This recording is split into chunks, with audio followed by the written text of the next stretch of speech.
Isang siglo na ang nakalipas, isang malaking meteorite ang tumama sa kontinente. Lumapag ito sa lupa, sinira ito habang naglalabas ng nakakasilaw na liwanag. Ang meteorite ding iyon ay may dalang napakaraming itlog na kumalat sa buong mundo. Isang higanteng halimaw ang lumitaw at nagdulot ng kaguluhan sa paligid ng lungsod. Ang mga itlog na iyon ay naging isang lahi ng Zerg at nagsimulang labanan ang hukbo ng mga tao. Ngunit hindi umubra ang mga hukbong ito sa kanila, kahit ang kanilang mga mapanirang armas. At pagkalipas ng mga taon, isang dakilang tao ang nagpasimula ng isang spiritual contract. Ito ay para sa mga kababaihan na gisingin ang kanilang spirit form kapag sila ay nasa hustong gulang na, at para sa mga kalalakihan na gisingin ang kanilang spirit gift bilang isang spirit master. Ang spiritual contract ang naging daan nila upang labanan ang mga halimaw at nagawa nilang protektahan ang kanilang huling piraso ng lupain. Isang siglo na ang lumipas matapos ang malaking sakuna at itinayo nila ang Youth Academy. Sumigaw ang babaeng nagngangalang Lena habang may ipinapatawag siya. Inanunsyo ng guro na ito ay isang C-grade na espada na may katangyang talas. Talagang nadismaya si Lena na mayroon siyang ordinaryong C-grade na talento. Nakatayo si Zane kasama ang iba habang nagaganap ang taunang seremonya ng paggising. Si Mai, ang kanyang kasintahan, ay tinawag ng guro para sa awakening. Itinaas niya ang kanyang kamay at hinawakan ang kumikinang na lilang bato. Isang sinag ng gintong liwanag ang biglang sumabog sa kalangitan. Napilitan siyang ipikit ang kanyang mga mata dahil sa nagising na puwersa. Isang pulang sibat ang biglang lumitaw sa ere. Nagulat ang guro at inihayag na ginising niya ang isang A-grade Immortal Blood Spear. Napuno na ngayon ng bulungan mula sa mga estudyante ang field dahil ito ay isang pambihirang pangyayari. Nanahimik ang mga lalaki dahil may kasintahan na si Mai at kung ano-ano ang pinagsasabi nila. Hinawakan ni Mai ang balikat ni Zane at nakipaghiwalay dahil hindi na sila magkapantay. Tumalikod siya at binalaan siyang huwag nang lumapit sa kanya muli. Pinagtawanan ng ibang mga estudyante si Zane habang nakatingin siya sa kanya na nakakunot ang noo. Naniniwala si Zane na sa oras na magising niya ang isang S-class spirit, magbabago ang lahat. Dati, ginagawa niya ang lahat para pasayahin siya at gawing komportable. Ibinigay niya ang lahat ng mayroon siya, ngunit hindi pa rin kontento si Mai dito. Sa panahon ng spirit contract, kapangyarihan ang lahat at isinumpa niyang hindi na niya ibababa muli ang kanyang sarili. Inasar siya ng mga estudyante at sinabihang sumuko na dahil hindi siya maikukumpara sa kanya. Nagalit siya at tinanong sila kung hindi ba sila nag-aalala na magigising niya ang isang S-class na talento o mas mataas pa. Inirapan siya ni Mai at sinabing bihira ang mga na-class na talento at hindi siya karapat-dapat dito. Pagkatapos ay tinawag ng guro ang kanyang pangalan na nag-udyok sa kanya na umabante. Itinaas niya ang kanyang kamay at hinawakan ang kumikinang na bato, ngunit hindi tumugon sa kanya ang bato. Pinagtawanan siya ni Mai, sinasabing isa siyang basura dahil wala man lang siyang magising. Biglang nanlaki sa gulat ang mga mata ni Zane nang tumugon ang kumikinang na bato at naglabas ng nakakasilaw na gintong liwanag sa harap nila. Gulat na gulat ang mga estudyante, nalilito kung ito ba ay isang S-class awakening. Humagupit ang gintong sinag sa kalangitan at hindi pa rin tumitigil. Sa hinalang ito ay Yara level, inanunsyo ng kumikinang na bato na siya ay isang triple grade Heavenly Spirit Contract Master. Nalumos si Mai nang masaksihan ito, sinasabing lumilitaw lamang ito sa loob ng 100 taon. Nagkagulo ang mga estudyante dahil ang mga triple level master ang mga muling sumusulat ng kasaysayan. Biglang nagunahan ang mga babae kay Zane nang makita ang kanyang klase. Hinawakan ng babaeng may bughaw na buhok ang kanyang pisngi, ipinagyayabang na siya dapat ang piliin dahil mayroon siyang 360 na costume. Tumalikod si Zane sa kanila at sinabing hindi pa siya handang pumili. Itinaas niya ang kanyang kamay patungo sa bato at isang information panel ang lumitaw para mas maunawaan ang kanyang divine restoration. Biglang lumapit si Mai sa kanya, tinatanong kung maaari ba silang magkabalikan dahil lang sa kanyang klase. Napatingin siya sa kanya nang may pagkalito. Nakita niya ang nakatagong impormasyon nito habang inaalok niya ang kanyang kamay kung papayag siya. Nagulat siya na nakita niya agad ang impormasyon nito habang kinukumbinsi pa rin siya nito. Walang pag-aalinlangan, tinanggihan niya ang alok nitong maging partner. Nagsimula siyang maglakad palayo para maghanap ng angkop na spirit na makikipag-ugnayan sa kanya, ngunit hindi sumusuko si Mai. Ngunit pinalibutan siya ng ibang mga babae at inasar siya sa pag-iwan sa kanya at sinusubukan siyang bawiin muli. Pagkatapos ay ibinaling nila ang kanilang panunuya kay Shiena dahil siya ang pinakamaganda sa paaralan, ngunit ang kanyang klase ay level. Itinuring nilang walang silbi ang kanyang spirit at hindi siya magtatagal sa akademya. Nakatayo si Shiena sa kahihiyan habang sinasabi nilang walang pipili sa kanya. Pumatak ang kanyang mga luha sa kanyang mukha dahil sa trato na natanggap niya pagkatapos ng awakening. Pagkatapos ay nagsimula siyang tumakbo palayo nang hindi alam na iyon ang direksyon ni Zane. Nabangga niya ito na naging dahilan ng kanyang pagkagulat. Sinabihan siya ni Zane na mag-ingat habang nahuhulog siya at sinusubukang saluhin. Matagumpay niya itong nasalo sa kanyang mga braso, humihingi ng paumanhin na hindi niya sinasadya. Sinabi ni Shiena sa kanya na ayos lang siya habang may luha sa kanyang mga mata. Biglang lumitaw ang kanyang nakatagong impormasyon. Nakilala niya ang Fuxi Qin bilang isa sa mga pinakadakilang sinaunang artifact at kinwestiyon kung bakit ito level lang. Tinanong siya ni Sheena kung ano ang problema, nag-aalala na narinig niya siya. Hinaplos ni Zane ang kanyang ulo na nagpamula sa kanya at inanyayahan siyang kumpletuhin ang isang kontrata sa kanya na nagpalito sa kanya. Nagkagulo ang mga babae nang marinig ito at biglang nagwala. Biglang dumating ang prinsipal ng akademya na naggangalang Chen at pinigilan sila. Pagkatapos ay itinuro niya si Zane at sinabing pinapahalagahan niya ito, ngunit hindi nila maaaring madaliin ang kontrata. Muling napatayo si Sheena sa kahihiyan nang marinig ito. Humarap siya kay Zane at sinabing tama ang prinsipal dahil hindi siya karapat-dapat. Pagkatapos ay ngumisi ang prinsipal sa kanila na naging dahilan ng pagkagimbal ng mga estudyante. Dumating ang tagapagtanggol ng Shen City na naggangalang Zhao na galit, sinasabing napakaingay ni Zane. Biglang kumislap ang mga mata ni Mae nang makita si Zhao dahil ninong niya ito. Nagnining na pula ang mga mata ni Zhao, sinasabing binubuli ni Zane si Mae dahil mas mataas na talento ang nagising niya. Hinawakan niya ang kwelyo ni Zane at sinabing kaya niyang ipagbawal ang sinuman sa isang salita lamang. Ibinaling ni Zane ang kanyang tingin kay Mae, tinatanong kung karapat-dapat ba siya, na nagdulot ng kanyang galit. Sinugod siya ni Zhao na nakataas ang mga braso dahil hindi niya nirespeto si Mae, ngunit may humawak sa braso niya para pigilan siya. Hindi nag-abala si Zane at pinanood lang itong mangyari sa harap ng kanyang mga mata. Pumagit na si Chen para pakalmahin si Zhao, ipinapaalala sa kanya na si Zane ay isang Yale Awakener. Galit pa rin si Zhao tungkol dito, ngunit sumang-ayon siya kay Chen, binantaan si Zane kung maglakas loob siyang makipagkontrata kay Sheena. Ngunit hindi nag-atubili si Zane at pinili pa rin si Sheena bilang kanyang partner. Kinuha niya si Sheena sa kanyang mga braso at muling tinanong na bumuo ng kontrata sa kanya. May luha sa kanyang mga mata, humingi ng paumanhin si Sheena sa pagdudulot ng napakaraming gulo sa kanya. Ngunit sinabi ni Zane na huwag humingi ng paumanhin dahil karapat-dapat siyang maging partner niya. Isang magic circle ang biglang lumitaw at isang kadena ang pumalibot sa kanilang dalawa. Nagnining na ginto ang mga mata ni Zane habang inactivate niya ang kanyang divine light, habang si Sheena ay sumisigaw na tila nasasaktan. Isang lilang globo ang biglang bumalot kay Sheena habang nakatayo si Zane sa harap niya. Matagumpay ang kontrata, at hawak na niya ngayon ang isang sinaunang magic weapon habang inanunsyo ng system panel na si Sheena ay naging isang triple level spirit. Nagnining sa ere ang sinaunang sandata kasama ang nakatagong impormasyon nito sa itaas. Namangha si Zane dahil si Sheena ay isang makapangyarihang spirit at isang all-rounder. Ngayong nakaugnay na siya kay Zane, sa wakas ay naramdaman na ni Sheena ang kapangyarihan ng isang level spirit. Hindi makapaniwala si Sheena na mula sa level ay umabot siya sa pinakamataas na level. Pagkatapos ay tumakbo siya papalapit kay Zane at niyakap ito upang magpasalamat. Kumapit si Mai sa kanyang ninong at hiniling na bumawi para sa kanya, ngunit sinabi nitong huwag mag-alala. Inihayag niya na inayos na niya ang Spirit Master Test para bukas. Pagkatapos ay humingi siya ng kabayaran kay Mai, na sinabi naman nitong pumunta sila sa kanilang dating lugar. Biglang nagningning na pula ang kanyang mga mata habang sumasang-ayon sa kanya. Ilang oras ang lumipas, isang hate post ang nag-viral sa telepono. Gawa ito ni Zhao dahil inutusan niya ang ibang tao na mag-post ng mga negatibong bagay tungkol kay Zane. Pagkatapos ay ipinagpatuloy nilang dalawa ang kanilang ginagawa. Pinuri siya ni Mai sa pagiging magaling sa lahat. Ngumisi siya at nagpa siyang ipakita kay Zane ang tunay na kalupitan. Halos hindi na makahinga si Mai dahil sa nangyari. Sa cafeteria, nagbubulungan ang mga lalaki kung gaano kabasura ang level ni Sheena at naloko lang daw si Zane. Namula sa hiya si Sheena at humingi ng paumanhin pero tinapik ni Zane ang ulo niya at sinabing huwag. Pagkatapos ay sinabihan niya itong kumain pa ng almusal para hindi siya mahuli sa master's test. Habang umunguya pa, sinabi niya ritong huwag pansinin ang mga payaso at patunayan kung gaano siya kalakas. May biglang tumawag kay Zane at lumingon siya para tumingin. Dumating si Luma kasama si Mai at sinabing hindi siya sapat. Kahit mataas ang rank niya, tinanong ni Zane kung sino siya at buong kumpiyansa siyang nagpakilala bilang bagong spirit master ni Mai. Pinaglaruan ni Zane ang pangalan niya na ikinatawa ni Sheena kasama niya at ikinagalit ni Luma. Kaya nag-alboroto ito sa harap nila. Pinigilan siya ni Mai at sinabing hindi sila karapat-dapat sa gulo.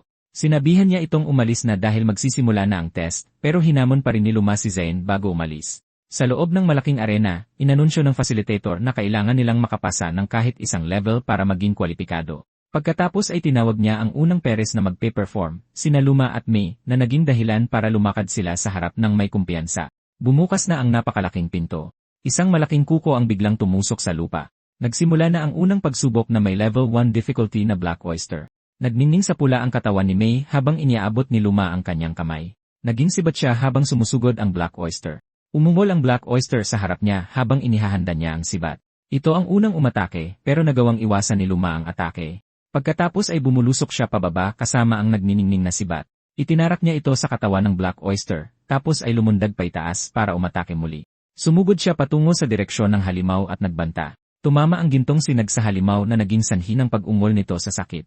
Nag-iwan ang sinag ng malaking butas sa dibdib ng halimaw habang perpektong lumapag si Luma sa lupa. Naghiyawan ang mga estudyante para sa kanila nang masaksihan nila ang lakas ng isang null level. Ipinakita ang laban sa monitor sa loob.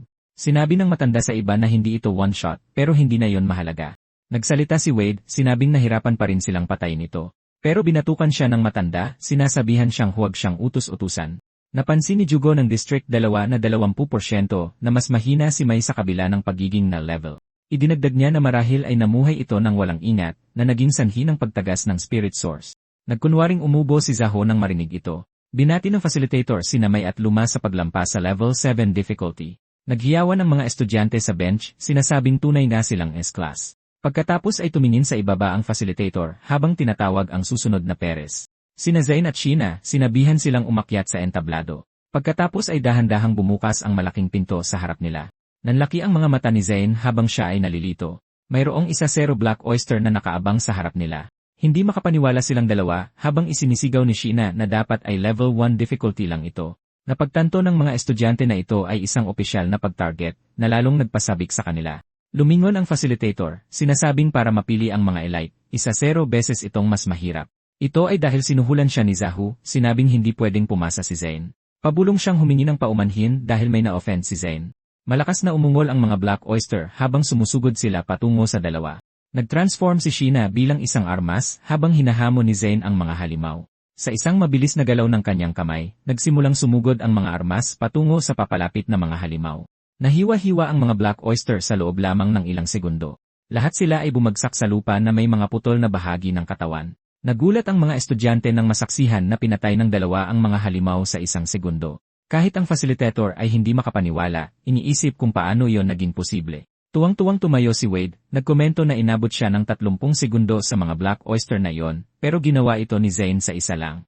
Hinanaan ni Jugo kung gaano siya kalakas, ngunit napansin niyang hindi nasunod ang mga patakaran ng pagsubok. Na-trigger si Zahua at depensibong ipinaliwanag ang kanyang sarili. Pagkatapos ay nagmura siya sa kanyang isipan dahil masyadong malakas si Zain. Ngumiti si Wade at sinabing ayos lang dahil masyado na silang naging komportable ng matagal. Pati ang matanda ay sumang-ayon, inihayag na gusto niyang subukan ang mga limitasyon ni Zain. Pagkatapos ay magsisimula ang test difficulty level 2 na may 20 Black Oyster. Muling iwinagayway ni Zain ang kanyang kamay at gumawa ng isang kanta, naglalabas ng malakas na enerhiya sa paligid niya. Sinalubong ng asul na enerhiya ang mga paparating na halimaw. Pagkatapos ay nilabanan sila nito sa ere, inihagis silang lahat sa lupa, na hindi nag-iwan ng kahit isang dalos kay Zain. Tila ng asar pa ang huli kay Zahu, sinasabing hindi sapat ang mga halimaw. Naghiyawan ang mga estudyante, sinasabing baliw siya dahil sa direktang pagsampal sa mga opisyal. Masigasig na idineklara ni Wade na kukunin niya si Zain, pero pinigilan siya ni Yuri at iginiit na siya ang kukuha kay Zain. Nagsimula silang magtalo tungkol sa pagkuha kay Zain. Pero sumingit si Zuki, sinabing gusto niyang i-explore muna ni Zain ang 4 District, na naging dahilan para galit siyang murahin ng dalawa. Sinabihan sila ng matanda na tumigil sa pagtatalo, na agad naman nilang sinunod. Tinanong niya si Jugo kung ano ang opinyon niya sa test, na iminungkahin nitong gamitin ang pinakamataas na posibleng pamantayan. Ipiningkit ng matanda ang kanyang mga mata at sumang-ayon. Nanatiling tahimik si Zaho sa likod habang nakikinig sa kanila. Pagkatapos ay ngumisi siya ng malapad na parabang may binabalak na iligal. Pagbalik sa battlefield, inanunsyo ng facilitator na tinaasan na ang difficulty ng test. Magsisimula ang difficulty level 3 kasama ang second order na mga higanteng butiki at mga nakaambang second order na Thunderbird. Napansin ng mga estudyante na sobra na ang hirap dahil ito ay isang defense and damage combo. Tinawanan na naman sila ni Zain at sinabing mas magmumukha lang siyang malakas. Dahil dito, napatawa si Luma at tinawag siyang mayabang. Sinimulan ng mga halimaw ang kanilang pormasyon habang naghahanda sa pag-atake. Humuni ang mga ibon at nagsimulang mabuo ang mga thunderstorm sa kanilang mga bibig.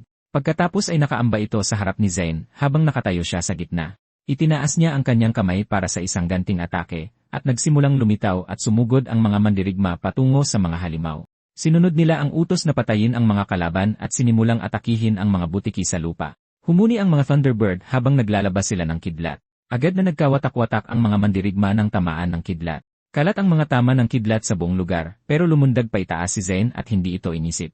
Naglabas siya ng gintong enerhiya habang ina-activate ang formation ng mga breaking song. Dumaan siya sa kidlat ng walang kahit isang dalos. Nagulat ang mga estudyante sa iba't ibang paraan. Pagkatapos patayin ang mga halimaw, dahan-dahang bumaba si Zane sa lupa kasama ang kanyang zither. Lumapag siya sa harap ng mga nakakalat na halimaw habang nalilito ang iba tungkol dito. Pagkatapos ay itinaas niya ang isang daliri na nag-activate sa kanyang huling kanta. Naitapon palayo ang mga butiki at ibon bago pa man nila maabot ang kanilang target. Hindi sila makapaniwalang nanalo na naman si Zane at sinabing mas halimaw pa siya kaysa sa mga halimaw. Nagulat si Luma at pabulong na nagmura dahil sa napakalaking kapangyarihan nito.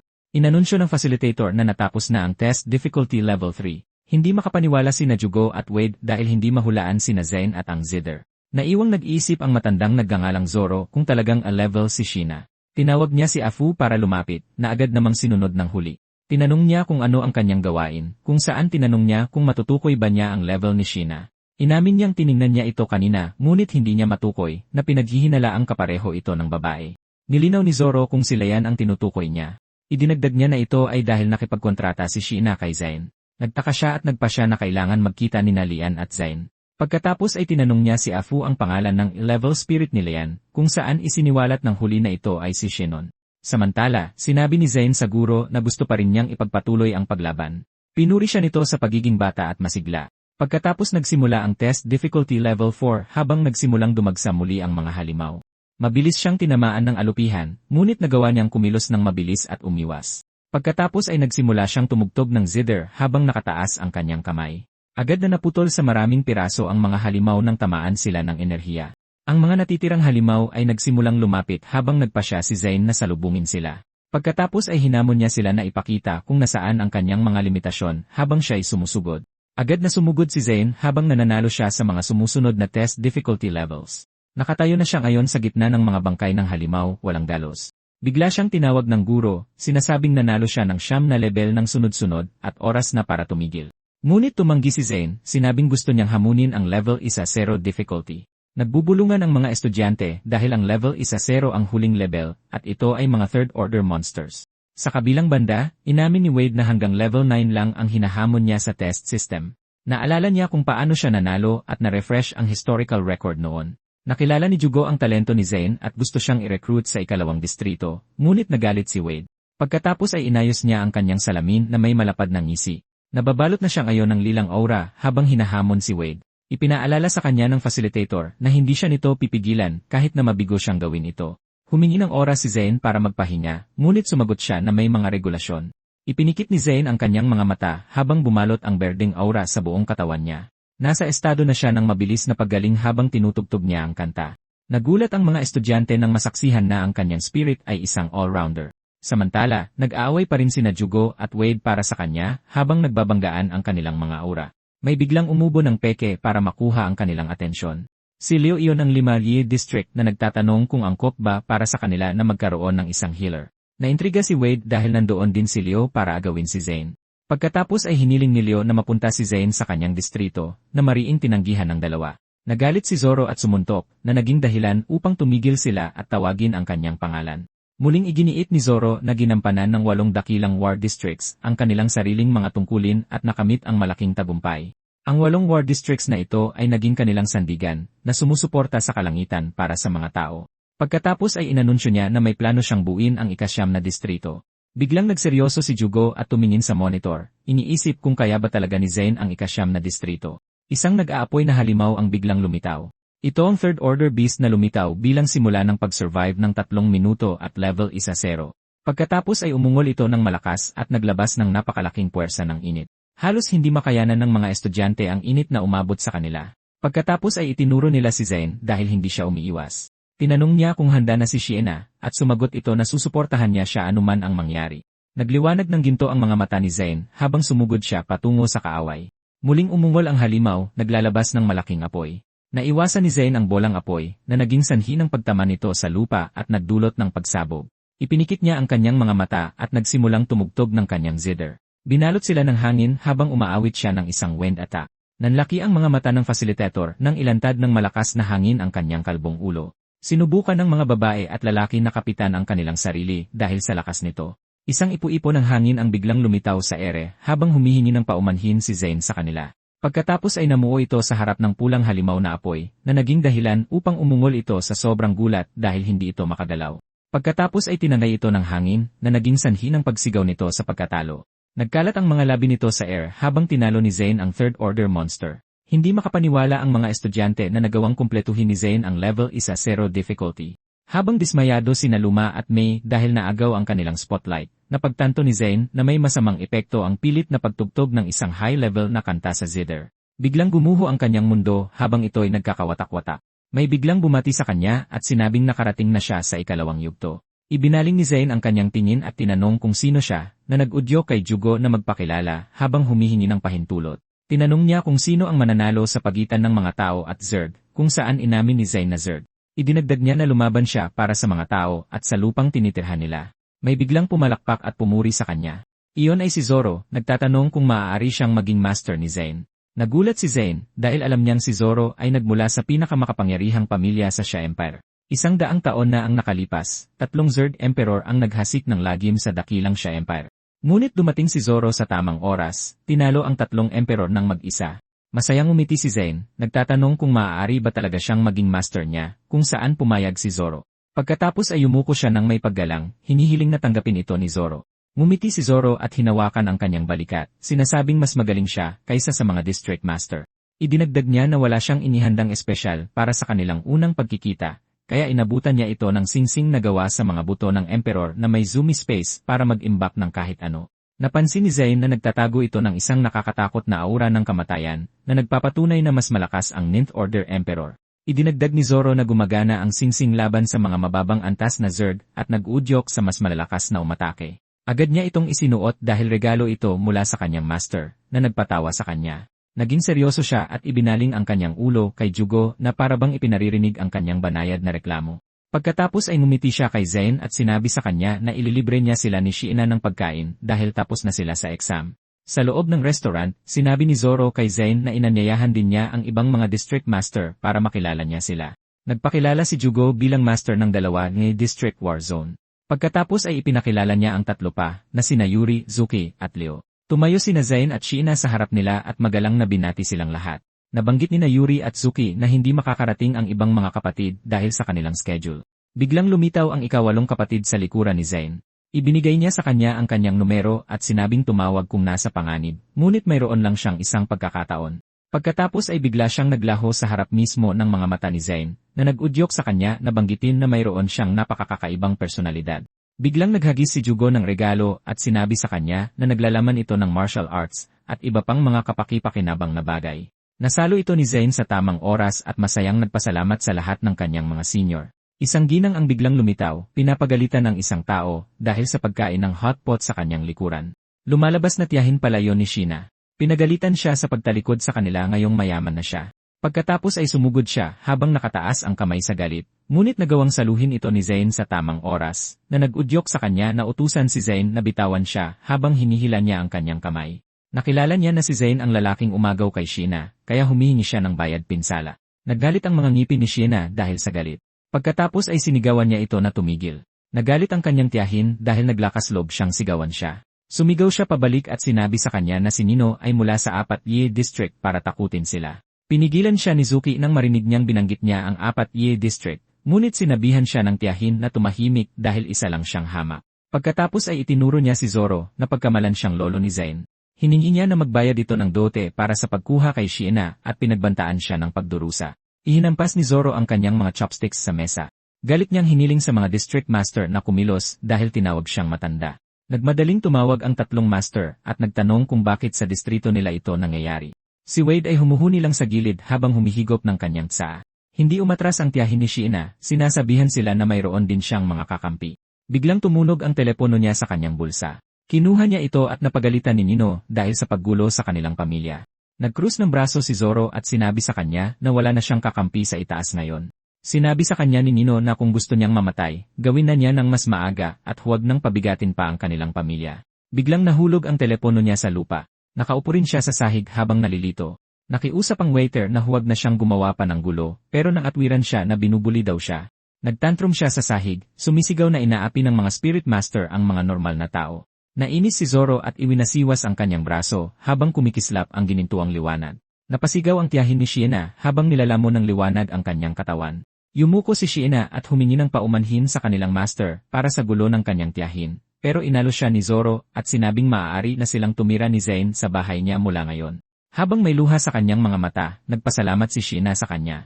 Pagkatapos ay sinabi ni Zoro na huwag nang maging masyadong magalang at inalok ang pagkain sa mesa. Pagkatapos ay sinabi niya na mayroong ilang mga patakaran na dapat sundin sa 9-grid dinner. Idinagdag niya na ang mga side dish ay para sa mga hotpot at ang mga sulok ay para sa pagpapakulo. Itinuro ni Zayn ang kanyang sarili at nagtanong kung ano siya, pero sinabi sa kanya ni Zoro na lahat ay may kanya-kanyang landas.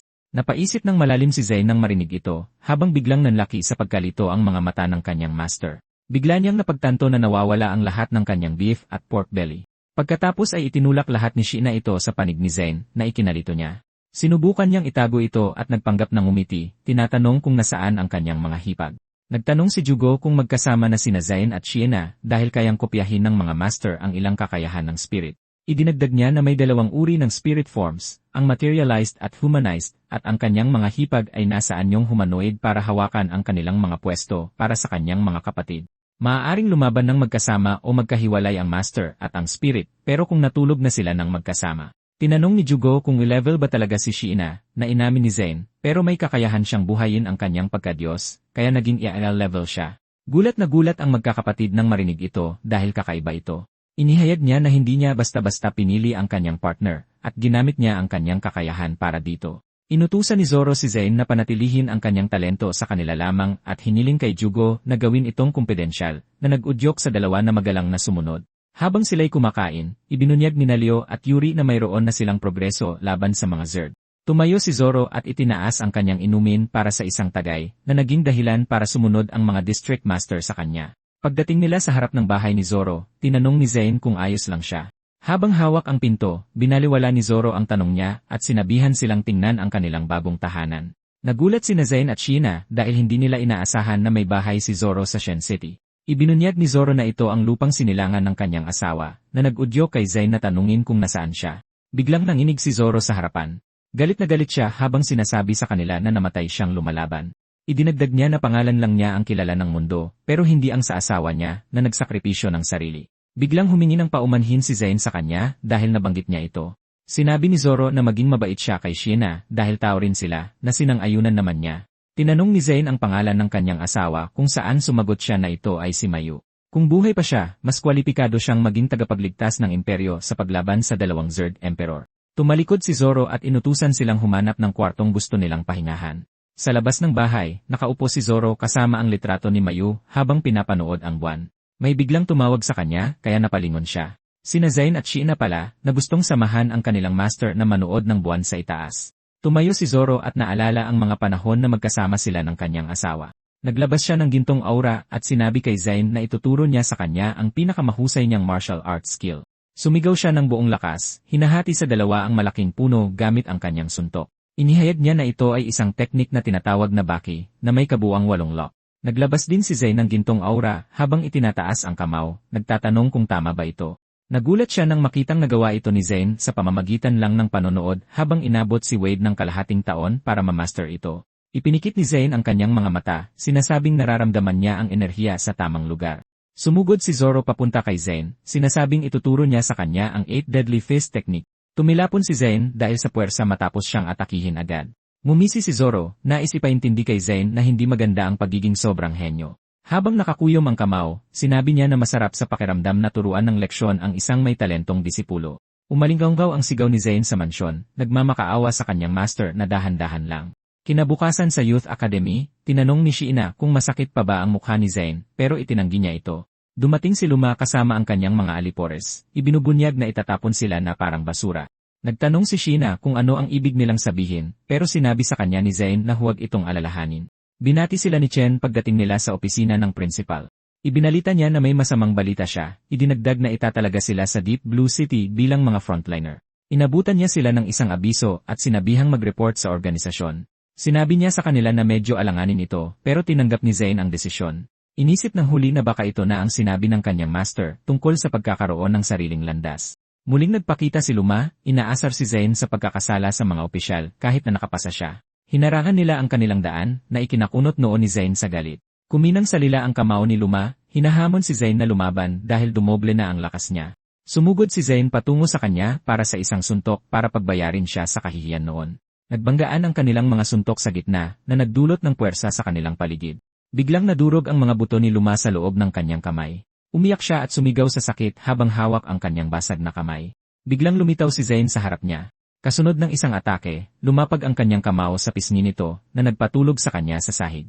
Hinawakan ni Zayn ang kamay ni Sheena, sinasabihan siyang pumunta na para mag-report sa tungkulin. Biglang sumigaw si Chen, sinasabihan ng iba na dalhin si Luma sa infirmary dahil sa kidney deficiency. Dumating si Zayn sa reception, pero abala sa paglalaro ang receptionist, kaya binanggit niyang sasali siya. Sa wakas ay inangat ng receptionist ang kanyang ulo, dahil sa gulat nang marinig na sasali siya. Kinabahan siya at nabanggit na gustong patayin ni Zahu silang dalawa. Mabilis siyang nag-type sa kanyang computer, sinasabing si Zayn ang kapitan ng 0527 Squad. Sa loob ng Guardian Organization, bawat lungsod ay may isang team na responsable sa pagsubaybay sa ibang mga Guardian. Pagkatapos ay tinuruan niya sina Zayn at Sheena tungkol sa direksyon ng opisina ng kanyang squad. Pagpasok sa opisina, nalaman nilang sobrang gulo ng kwarto. Napahawak silang dalawa sa kanilang mukha dahil sa hindi makapaniwala. Isang babaeng may pulang buhok ang nagtanong kung sino sila na nag-udyo kay Zayn na ipakilala ang sarili bilang kapitan ng squad. Biglang napatingin sa kanila ang lalaki ng may pagkalito. Tumalikod siya at humagikik dahil bata pa si Zayn. Ikinaway niya ang kanyang kamay para paalisin sila na naging dahilan para isipin ni Zayn na kaawa-awa siya. Biglang bumangon ang lalaki mula sa kama. Lumapit siya kay Sheena at hiniling na maging spirit niya. Biglang sinuntok ni Zayn ang mukha niya na nagpatalsik sa kanya. Lumagitik ang mukha ng lalaki habang namimilipit siya sa sakit. Ang lalaking nagngangalang Yuji ay umiinom na sa sahig, habang ang babaeng si Yuna ay nagpaalam sa kanya. Humingi si Yuji ng pambili ng alak, pero isinara ni Yuna ang pinto at binaliwala siya. Pagkatapos ay sinabi niya kina Zayn at Sheena na mahirap ang squad, pero sinabi sa kanya ni Zayn na pansamantala lang iyon. Naglakad si Yuji papunta sa laptop, itinuturo na ang kanilang squad ay nasa huling ranggo ng mga puntos. Ibinunyag niya na 2 buwan na lang ang natitira at aalisin na sila ng organisasyon. Magulo, nakakadiri at sira-sira ang ibabang bayan, kaya mahirap mabuhay doon. Ibinato niya ang bote ng alak at sinabihan siyang lumayas kung ayaw niyang mamatay. Napagtanto ni Zayn na ginagawa ni Zahu ang lahat para mapunta siya sa ibabang bayan at hayaan siyang mamatay. Sinabihan siya ni Sheena na umalis na dahil wala ng pag-asa si Yuji. Pero nanindigan si Zayn na solusyonan ang problema. Idinagdag niya na kahit maglakas loob siyang sumali sa ibang team, hindi siya papakawalan ni Zayn. Tumalikod siya, sinabing dapat silang manatili at buuin muli ang squad para maging numero 1. Sa matinding determinasyon, gusto niyang mabigo ang plano ni Zayn. Sinabihan sila ni Yuna na umalis, sinasabing hindi rin sila tanggap doon. Nagsalita si Zayn at tinawag siya sa tunay niyang pangalan, na nagtulak sa kanya na tumayo at magtanong kung bakit niya nakikita ang kanyang kakayahan. Mayabang na sinabi ni Zayn na nagpakilala na siya at nagpapakitang gilas lang ng kaunti niyang lakas. Nagtanong si Yuna kung ano ang sinusubukan niyang gawin at sinabihan siyang huwag siyang bantaan. Pero inanyayahan niya itong sumama sa misyon at makukuha nito ang kalahati ng kita. Inabot niya ang kamay nito at tinanggap ang kasunduan na pagtantong nakikita nito ang kanyang mga kasinungalingan. Inutusan ni Zayn si Yuna na kolektahin ang mga misyon at siya ang pipili. Ipinakita ni Yuna sa kanya ang 3 gawain para sa kanilang team. Ang mga misyon ay mababa ang hirap at puntos kaya mas madali para sa kanila na kumpletuhin. Pero pinili ni Zayn ang misyon na may pinakamaraming puntos, ang paglilinis ng Zerg, pero inirekomenda nito ang 6 hanggang 8 tao. Nagulat si Yuna, tinanong kung nababaliw ba siya dahil mas mataas ang inirekomendang team. Pero sinabi ni Zayn na ganoong klase lang ng misyon ang magbibigay ng sapat na puntos para makabawi. Sinabi niya na baliw ito dahil ang pagkabigo sa misyon ay may katumbas na bawas puntos, pero tumalikod ito, sinabing siya ang mananagot kung magkamali. Binaliwala ito ni Yuna dahil pumayag na siyang makipagtrabaho sa kanya. Samantala, may tumawag sa kanyang kapitan at inanunsyo na nakuha na ang misyon sa Sewer Zerg. Nagulat ang kapitan, nagtatanong kung sino ang nagnakaw ng kanilang misyon. Tinawag niya ang kanyang team para tingnan kung sino ang nagnakaw ng misyon sa Zerg. Sinabihan sila ni Yuna na mag-ingat dahil nakadetect ang life detector ng 8 second-order Zerg. Tumingin si Zayn kay Sheena at mumiti sa kanya. Agad siyang sumugod sa loob at sinabihan si Yuna na maghintay sa pasukan. Sumigaw si Yuna na second-order iyon at kahit isang piraso ay hindi kayang talunin ng isang normal na team. Pero ang narinig lang niya ay ang kaguluhan sa loob kaya napamura siya ng pabulong. Agad siyang sumugod sa loob dahil may nangyari agad. Paglapag sa loob, natagpuan niya ang 2 na nakatayo sa gitna ng mga bangkay. Nagpupunas na ngayon ng kamay si Zayn, sinasabihan siyang huwag mag-alala dahil tapos na. Kumunot ang noon ni Yuna sa gulat, tinanong kung siya ang gumawa ng lahat ng iyon. Kinumpirma ni Zayn, sinabing naging maayos ang misyon, at makakakuha siya ng malaking pera sa pagkolekta ng mga materyales. Ikinaway ni Zayn ang kanyang kamay, idinagdag na ang nawawalang guardian ay ang patay na lalaki. Pagkalipas ng 1 oras, maraming tao ang sumusugod sa loob. Nagulat ang grupo nang makitang patay na ang lahat ng 1-0 Zerg.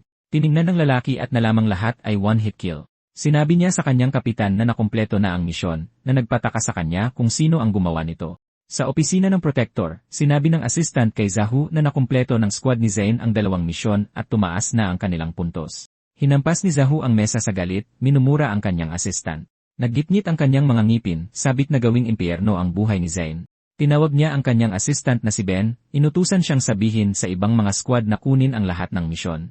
Pabalik sa mansyon, tinanong ni Zoro kung kailangan ni Zain ng tulong sa pakikipag-asikaso kay Zahu, pero tumanggi ito. Inihayag niya na mas nag-aalala siya sa organisasyon dahil wala silang ginagawa. Sinabi ni Zoro sa kanya na bulok na ang mga ugat at wala ng lunas para sa mga ito. Kaya niya pinili si Zain. Tinanong ng huli kung gusto ni Zoro na maging apoy siya, pero sinabi lang nito na ang landas ay nasa loob niya mismo. Sinabi ni Zain sa kanyang master na hindi niya malampasan ang ikalawang antas ng 8 Fist. Pero sumagot si Zoro na dapat niyang tandaan ang mga salita sa pagitan ng buhay at kamatayan na nagpataka sa kanya. Humiga siya ng may kasiyahan, sa wakas ay nakapagpahinga na. Pero pumasok si Shiina sa kanyang kwarto at nakiusap na makitulog na naging dahilan para sabihin niyang masyadong malaki ang mansyon para magsama sila sa pagtulog. Pagkatapos ay ibinunyag niya na nilock ni Zoro ang lahat ng iba pang available na kwarto. Tumayo siya at sinabihan itong sa sahig na siya matutulog para sa kanya, pero tumanggi si Shiina, sinabing dapat sa kama rin siya matulog. Pagkatapos ay mahimbing na natulog ang dalawa sa buong gabi. Kinabukasan, inamin ni Zain na nakapagpahinga siya ng maayos at gusto niyang maghanap ng bagong misyon ngayon. Nasa loob na ngayon si Yuna at Yuji at binigkas ang lahat ng impormasyong meron siya. Yumuko siya sa kanya at humingi ng tawad, pero sinabi lang ni Zain na magkasama sila. Sinabi ni Yuna sa kanya na kung mananatili siya roon ng mas matagal, mas maaga siyang magiging walang silbi. Pero hindi sumang-ayon si Zain, sinabing may kapangyarihan siyang baguhin ang kanyang kapaligiran. Lumingon si Yuji sa kanya, sinabing nakasakit siya kay Zahu, at gagawin nito ang lahat para mawala siya. Ibinunyag ni Yuna na nakuha na ang lahat ng misyon, at wala nang natira. Tinanong siya ni Zain tungkol sa ibang mga lungsod, na nagpalito sa kanya. Pagkatapos ay pinalitan niya ang kanilang lokasyon sa Shanghai City, nirefresh ang mga misyon at tinanggap ito na parang sa kanila. Napamura si Yuna sa gulat ng masaksihan ito. Idinagdag niya na kailangan nilang maglakbay sa mga kalapit na lungsod para makumpleto ang mga misyon. Gayunpaman, ang daan palabas ng lungsod ay puno ng mga high-level na Zerg monster. Habang sakay ng kotse, 3 Zerg ang naghihintay sa kanilang harapan. Tinanong ni Shiina kung ano ang mga yon, kung saan sumagot si Zain na sila ay mga First-Order Deathflies. May napansin si Yuji. Tumayo siya at sumigaw sa kanila sa takot. Isang ipo-ipo ng mga Deathflies ang nasa kanilang harapan ngayon. Napansin ni Zain ang malaking bilang ng mga Zerg, na naging dahilan para maging mapanira ito. Tumawa si Yuji sa tuwa at hiniling sa kanila na sugurin ang mga Zerg na yon. Tinawag ni Yuna ang kanilang kapitan. Ipinunto niya na may isang karavan na hinahabol ng isang bagyo ng mga Deathflies. Tinanong niya kung gusto niyang sagipin sila, kung saan sumagot si Zain na dapat siyang lumiko ng todo pakanan at sagipin sila ng buong lakas. Itinaas ni Yuji ang kanyang bote ng alak at masiglang nag-cheer para sa kanila, habang sinabihan sila ni Yuna na kumapit ng mahigpit habang minamaneho niya ang manibela. Tumilapon si Yuji sa likod dahil sa lakas, pero nakangisi pa rin siya ng malapad sa kabila ng mga pasa. Sinalubong ng kanilang sasakyan ang bagyo habang tumatakas ang karavan mula rito. Sinabi ng mayordomo sa binatang babae na nagngangalang Tina na aabutan sila ng bagyo. Imposibleng dumating ang tulong, kaya may naisip siya. Hinawakan niya ang radyo at inutusan ang lahat na isagawa ang sacrifice plan. Pinabalik sila ni Tina, pero sinabi ng mga gwardiya na tungkulin nilang protektahan siya. Huminto ang kanilang mga sasakyan habang hinarap nila ang bagyo, isinasagawa ang utos. Lahat sila ay nagpaputok ng baril habang sinusubukang pigilan ang mga Zerg. Nagdulot ito ng pagsabog sa paparating na bagyo. Lahat sila ay sumigaw sa sakit habang nilalamon sila ng bagyo. Umiyak si Tina habang sinisisi ang sarili sa kanilang pagkamatay. Pagkatapos ay tumingin siya sa bintana, nalilito sa tunog. Mga gintong gasuklay ang umaatake patungo sa bagyo. Atake yon ni Zain habang tinutugtog niya ang kanyang zither. Isang kumpol ng mga gintong gasuklay ang lumabas habang patuloy siyang tumutugtog.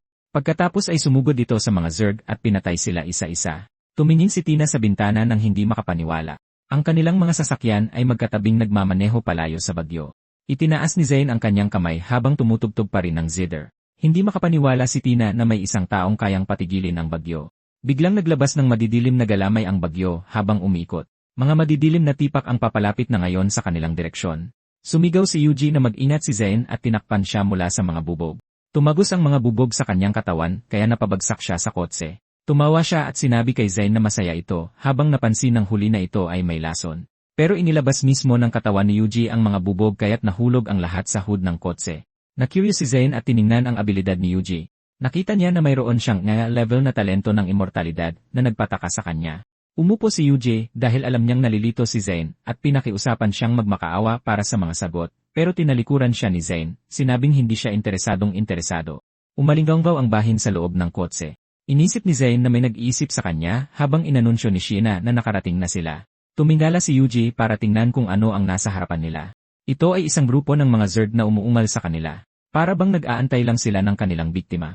Kumunot ang noo ni Sheena habang nakaalerto. Tinawag siya ni Zane dahil malapit na silang magsimula ng misyon. Maraming Zerg ang sumugod sa kanilang sasakyan sa lahat ng direksyon, ngunit nagpatugtog si Zane sa kanyang Zedder para atakihin sila.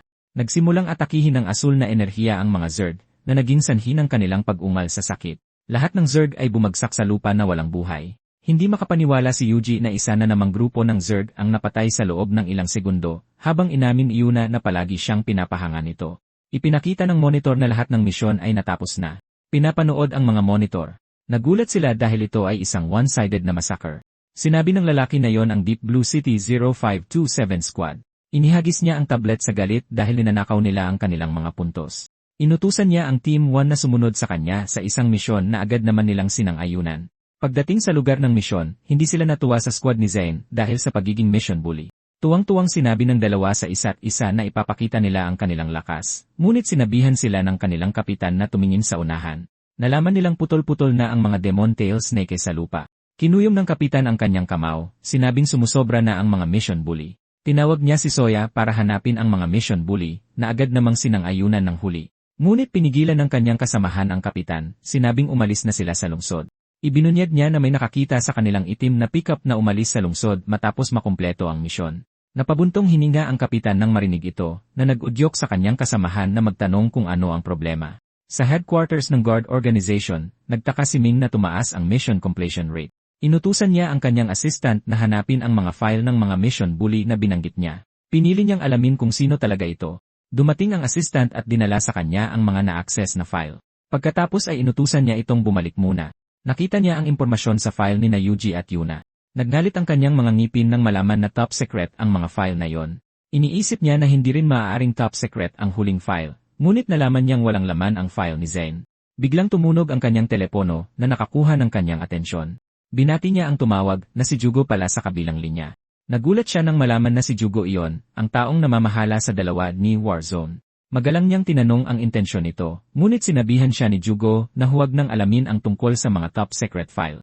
Inayos ni Ming ang kanyang salamin, sinabing ito ay keterlaluan. Samantala, isang malaking Zerg ang lumitaw sa harap ni Zane at umungal sa kanya. Sumugod ang malaking Zerg kay Zane habang naglabas siya ng mga gintong crescent para umatake. Pagkatapos ay naglunsad ito ng atake sa kanya, ngunit nagawang umilag ni Zane nang tumalon siya sa itaas at pinatay ang Zerg.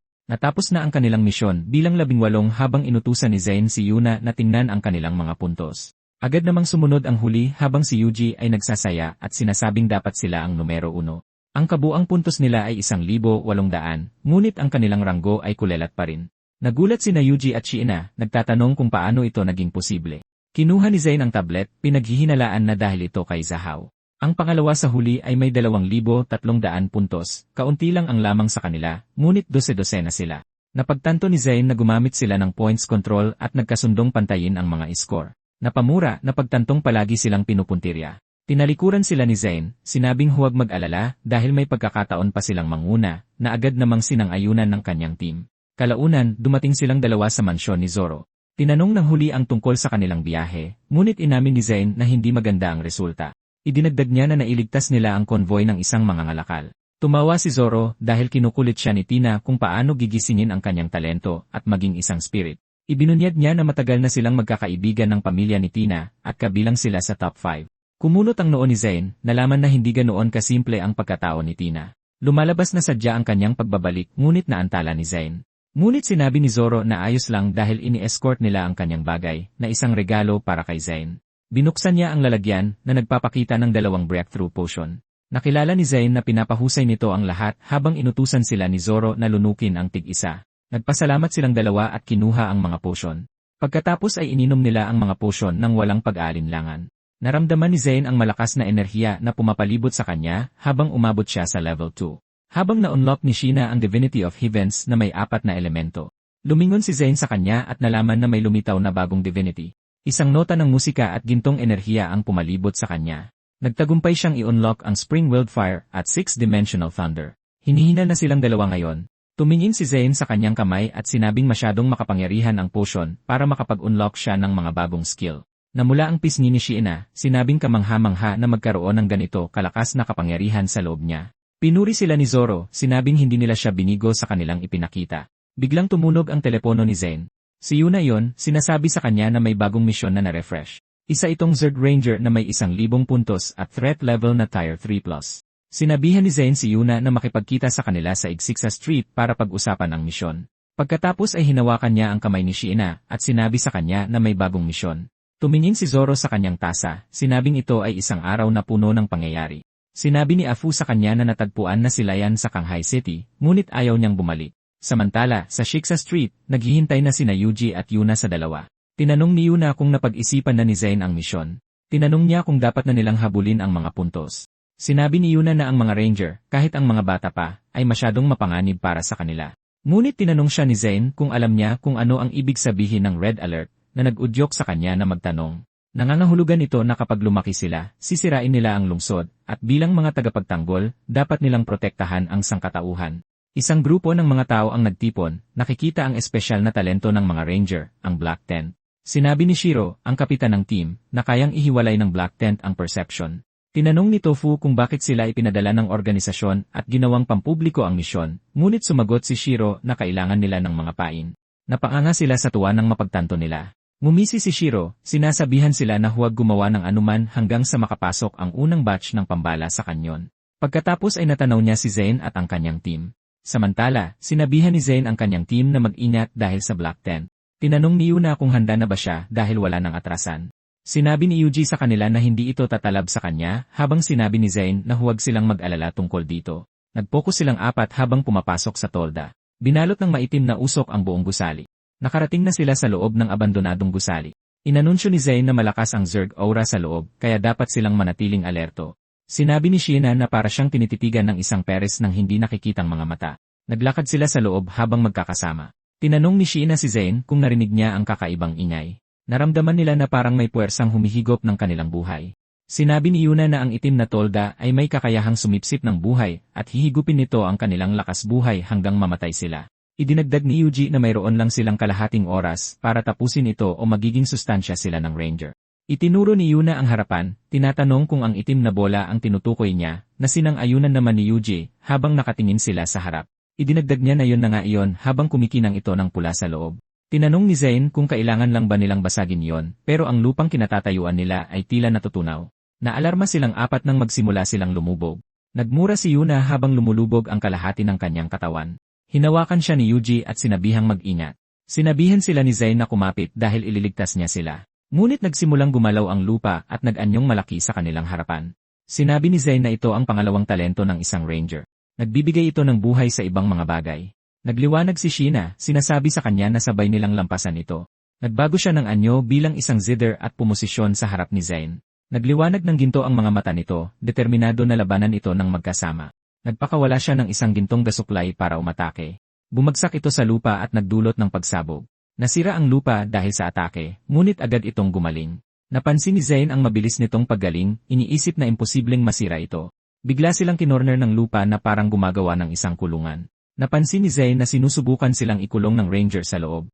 Isang liwanag ang lumitaw habang nagsimulang sumugod ang mga Zerg mula sa likuran na ikinaalerto ni Shiina. Sumitsit ito sa likod ni Zane na naging dahilan para lumingon siya. Sa kabutihang palad, nagawa niyang iwasan ang atake habang dumadaan ito sa kanya. Pagkatapos ay lumiit ito sa pader na lupa. Tila nakilala ni Zane ang Zerg na nag-udyok kay Shiina na magtanong kung ano yon, ngunit hinawakan niya ito at agad sinabihang umalis na, habang ang mga mata ng Zerg ay nagliliwanag sa maapoy na pula. Dumating ang team ni Shiro sa loob ng abandonadong gusali. Sinabihan niya ang lahat na manatiling alerto dahil wala ng bagong pain. Sinabi ni Tofu na huwag mag-alala dahil sila ay mga third-tier spirit master. Nagsimulang yumanig ang lupa na nagpa-alerto sa kanilang lahat. Isang pader ang biglang lumitaw sa pagitan nila, pinaghihiwalay ang bawat isa. Pagkatapos ay sinabihan ni Tofu ang lahat na mag-ingat. Pagkatapos ay tinanong niya kung ayos lang si Shiro. Hinawakan niya ang balikat nito at sinubukang tawagin siyang muli.